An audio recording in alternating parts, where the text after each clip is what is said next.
احلى بقلاوه دي ولا ايه؟ اللهم بارك يا رب. بسم الله ما شاء الله، طبقين بقلاوه ولا يا ولا. بصوا الجمال والطعامه والقرمشه والخرفشه، حاجه كده من الاخر، واو واخر جمال. هتدوقوا وتجربوا بجد اجمل طريقه. تابعوا الفيديو لاخره علشان الفيديو فيه شويه تفاصيل بسيطه لنجاح البقلاوه. اولا هنا معايا نص كوبايه من الميه العاديه، معايا ربع معلقه صغيره من الملح، ومعلقه ممسوحه من السكر. هنقلب الكلام ده كله مع بعضه زي ما انتم شايفين كده. والكوبايه المستخدمه يا ريت تكون واحده، يعني نعاير بكوبايه واحده كل المقادير. نص كوبايه من سمنه على زيت زي ما انتم شايفين كده، والسمنه تكون بدرجه حراره الغرفه. هنقلبهم مع الميه والحاجات اللي حطيناها، وهننزل بعد كده عليها بكوبايتين ونص من الدقيق. ممكن يزيد معاكي شويه بسيط، ممكن ما يزيدش. تمام، يعني انا دلوقتي حطيت كوبايتين ونص. هنخلي النص كوبايه بتاعه تكمله الثلاث كوبايات على جنب، احتمال ناخد منها واحتمال ما ناخدش. تمام كده. عندنا هنا معلقتين من اللبن البودرة، وده اختياري بس بيدي تست عالي جدا للبقلاوة وبيخلي طعمها حلو قوي. ومعلقة ممسوحة من البيكنج باودر. تمام، معلقة طعام ممسوحة. هقلب بقى الكلام ده كله مع بعضه بالمعلقة، وبعد كده هستخدم ايدي وهنعجن لمدة من دقيقة لدقيقتين. احنا مش هنعجن كتير لان يعني هي فيها نسبة دهون حلوة، فاحنا مش محتاجين نعجن قوي، يا دوبك كده بنلم وبنعجن حاجة بسيطة.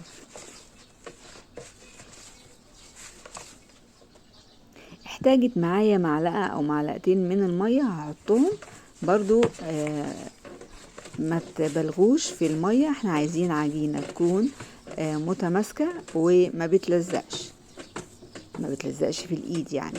هديها بس كده تنبيطين 3 كده على الترابيزة زي ما انتم شايفين، وبعد كده هلمها. العجينة ناعمة ومتماسكة وما بتلزقش في الايد. هسيبها بس تستريح ربع ساعة وهرجع لها تاني. لازم تستريح لان العجينة ما فيهاش خميرة، يا دوبك مسحة كده او حاجة بسيطة من البيكنج باودر، فلازم تستريح عشان نعرف نشكلها. ودلوقتي هنعمل مع بعض الشربات. الشربات لازم يكون تقيل وبارد. عندنا كوبايتين من السكر، عليهم كوبايتين من المية، وكمان هنحط عصير ليمونة كاملة لو هي الليمونة صغيرة. لو الليمونة كبيرة هنحط نص ليمونة. الشربات بتاعنا قبل ما نرفعه على النار المفروض ان احنا ما نقلبهوش. تمام، بس انا هديله تقليبه من النص كده، حاجه بسيطه عشان بس السكر ما يكتلش. بعد كده رفعته على عين البوتاجاز، واللي معايا ده عسل جلوكوز، هاخد منه حوالي معلقه كبيره كده. ده بيظبط الشربات بتاعنا وبيخليه ما يسكرش، بيخلي الكثافه بتاعته احلى. هنحط بعد كده الفانيليا، وهنسيب الشربات بتاعنا على النار من بعد الغلية الأولى. هنسيبه 10 دقايق ل12 دقيقة كده. تمام، هنطفي عليه ونسيبه بقى يبرد علشان نستخدمه في الآخر. هنا بقى كانت العجينة بتاعتي استريحت، كان فات عليها حوالي ربع ساعة. قسمتها نصين زي ما انتوا شايفين كده. هشيل نص على جنب، هعمل منه شكل معين، والنص ده هشكله لشكل مختلف وهتشوفوا بنفسكم. طب احنا هنورق بايه؟ بنورق بالنشا. بنفرد طبقة نشا كده محترمة من تحت العجين، ومن فوق العجين بنفرد برضو نشا، وبنبتدي بالنشابة او الشبك. نبتدي نفرد كده العجين بتاعنا زي ما انتم شايفين. لازم نفرد العجين جدا ونخليه رقيق بالنسبة اللي انتم شايفينها كده. بعد كده بنحط النشا من فوق الوش، يبقى من تحت العجين فيه نشا، وبنفرد وبنحط نشا من فوق العجين. الطريقة اللي انا بعملها دلوقتي ان انا بقسم العجين كده لبلاطات زي ما انتم شايفين. دي اللي بتدي التوريقة التمام وبتخليه مقرمش ومخرفش بالشكل اللي انتم شفتوه في اول الفيديو. يعني الحركة دي حلوة جدا جدا، هي اللي بتورق العجين بتاعنا زي ما انتم شايفين في الصورة كده. ونسبة النشا نسبة حلوة محترمة كده، علشان دي اللي بتدي التوريقة وبتدي القرمشة بخفية اللي انتوا شايفينها.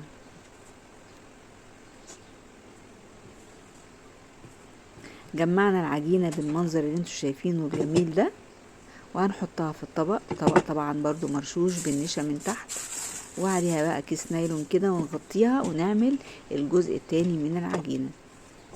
بنحط نشا من تحت ومن فوق نشا، وبنفرد بالنشابة، وبنعمل نفس الخطوات. احنا بنحاول ان احنا نخلي الجزء العجين ده على شكل كده مستطيل او مربع، وبعد كده بنقسمه البلاطات زي ما انتوا شايفين كده. وبعد كده برش عليه بقى النشا كمية محترمة كده من فوق الوش، وبفرد النشا بايدي. وبعد كده باخد كل جزء من العجين بحطه على الجزء التاني، وهكذا بجمع زي ما انتوا شايفين في الصورة كده بالظبط. جمعت الجزء التاني وخلصته، وهشيله مع اخوه دقيقتين بالظبط او 5 دقايق، وهرجع اخد الجزء الاولاني اللي انا عملته في الاول. طبعا انتوا شايفين الترابيزه مطرحها نشا، فانا ما شلتش اي حاجه لان لسه عندي فرد تاني.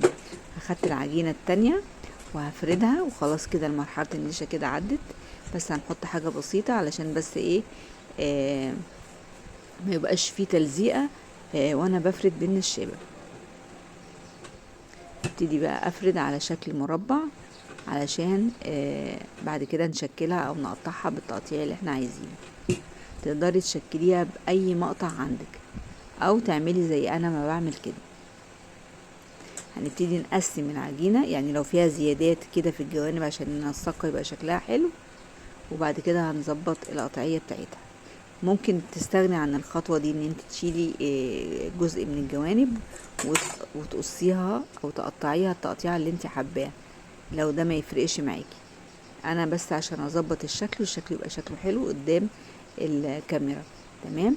انا هعمل الشكل اللي هو مثلثات، القطعية اللي هي بتدي شكل المثلث زي ما شفتوها في اول الفيديو في الطبق الاولاني. بقطع بالورب وبعدين ارجع اقطع بالعكس، فاهميني؟ زي ما شايفين كده تديكي شكل السمبوكسة كده.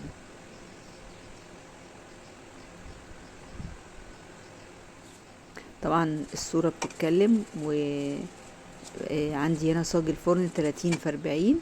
هبتدي ادهنه زيت من تحت او اي مادة دهنية، بس يفضل زيت. وبعد كده هحط عليه القطع اللي احنا قطعناها بالورب زي ما انتم شايفين مثلثات كده، شكلها حلو قوي. لازم بقى الخطوة اللي جاية دي مهمة جدا جدا، هقول لكم عليها. هنحط ايه من فوق البغاشة بتاعتنا عشان تبقى بغاشة وتبقى خفيفة ومرقة ولذيذة. هنحط دلوقتي سمنة، دي سمنة انا مسيحاها. حطي كمية محترمة فوق كل قطعة من البغاشة علشان دي هتساعد على التوريد. طب ينفع نحط زيت؟ لا، الزيت ما ينفعش في المرحلة دي. احنا حطينا في العجين زيت على سمنة او زيت على زبدة. في المرحلة بتاعة الاخير اللي قبل ما ندخلها الفرن لازم سمنة. السمنة هي اللي هتديك التوريقة التمام، وتخلي طعمها حلو ومخرفش وفيها نعومية كده حلوة قوي. فمهمة قوي الخطوة دي. خدنا بقى الجزء التاني وفردناه بالنشابة، طبعا ما حطيناش بقى نشا ولا اي حاجة. بعد كده ظبطنا المقاس. الشكل ده انا هعمله شرايح كده بالطول. فانا عندي هنا المقطع ده مشرشر من تحت، فهبتدي اقطع بيه. المقطع ده اللي بنقطع بيه المخللات والحاجات دي عشان يدينا الشكل المشرشر. قطعت بيه العجينة، مدي شكل مشرشر من الجوانب، شكله حلو جدا جدا. والسمك ده مناسب ليا جدا زي ما انتم شايفين كده، وهتشوفوها في اخر الفيديو. بسم الله ما شاء الله اللهم بارك. شرايط كده من البغاشة حلوة جدا، شايفين شكلها؟ بسم الله ما شاء الله، ولا اروع من كده. تقدري تعملي الشكل اللي انت عايزاه بالقطاعات اللي انت حباها المتوفرة في بيتك، او تعملي الشكل اللي انا عاملاه ده حلو جدا برضو، رقيق كده. برضو الصينية حطينا عليها زيت من تحت، وبعد كده حطينا شرايح البغاشة اللي احنا عاملينها. خدت معانا صينيتين الا حاجة بسيطة. عندي بقى هنا السمنة مسيحاها نص تسيحة كده، وباخد منها واحط فوق البغاشة. لازم السمنة اللي هي بتدي نعومية وتوريقة يا جماعة، بتدي توريق ونعومية حلوة جدا جدا للبغاشة بتاعتنا. طلعنا الصاج الاولاني، واول ما يطلع كان طبعا الشربات ساقع، وكنت حاطاه في التلاجة. خدت كده جزء منه وهبتدي انزل بيه على البغاشة بتاعتي وهي سخنة، بغاشة سخنة والشربات ساقع متلج من التلاجة. انا ما بحبش بقى ايه اسيب البغاشة في الشربات وقت طويل. انتي لو عايزاها الشربات زيادة قوي وتكون كده بتنز وتلظ كده من الشربات، سيبيها شوية حلوين. لو عايزاها زي حالاتي الشربات فيها قليل، هتعملي اللي انا عملته ده. جبت مصفى زي اللي انت شايفاها دي، مصفى بلاستيك، وحطيت فيها البغاشة وصفيتها. طبعا المصفى بتصفي بقى على الصينية علشان اي شربات زيادة ينزل منها، لان انا ما بحبش اكل الحاجة تكون بتنزل شربات. طبعا كتر السكريات مش كويس، فانا عاملاها كده خفيفة قوي، يعني عاملاها خفيفة الشربات اللي فيها قليل. انتي حابة الشربات يكون بارز قوي وباين قوي انتي بتاكلي، فسيبيها في الشربات شوية. بعد ما اتصفت من الشربات الزيادة اللي فيها، هي خدت الشربات المناسب ليها وصفينا الباقي. تمام زي ما انتوا شايفين كده. حطيناها في الطبق. اللهم بارك، عملت لنا الصينيتين، عملوا لنا طبق بغاشة حلو قوي قوي. الرسمة دي اللي هي السمبوسك دي، رسمة السمبوسك. كان الصاجين التانيين طلعوا من الفرن. اللهم بارك، بسم الله ما شاء الله. نزلنا عليهم طبعا بالشربات على طول، وبسرعة بسرعة انا بنشلهم بسرعة، بحطهم في المصفى، لان زي ما قلت لكم ما بحبش الشربات يكون واضح قوي وانا باكل.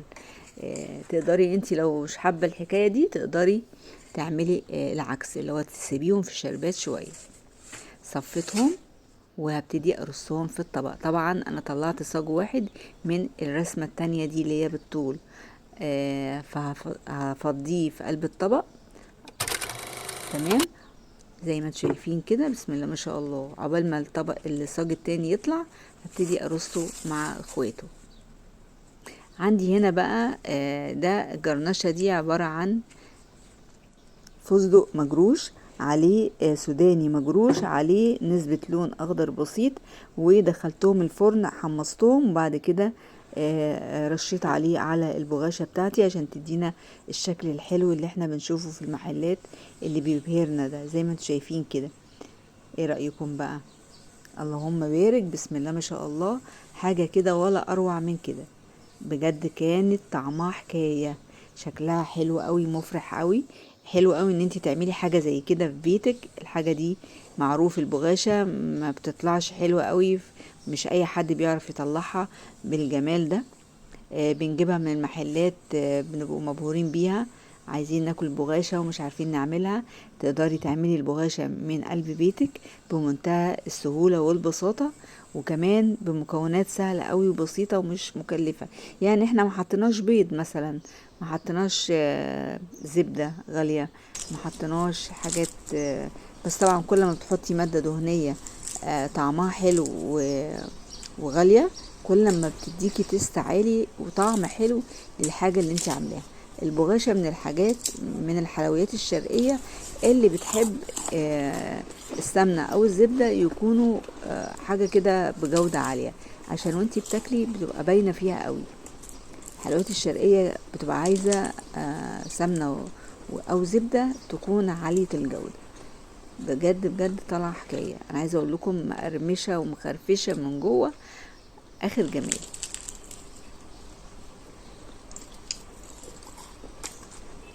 احلى بقلاوة ممكن تجربوها بجد.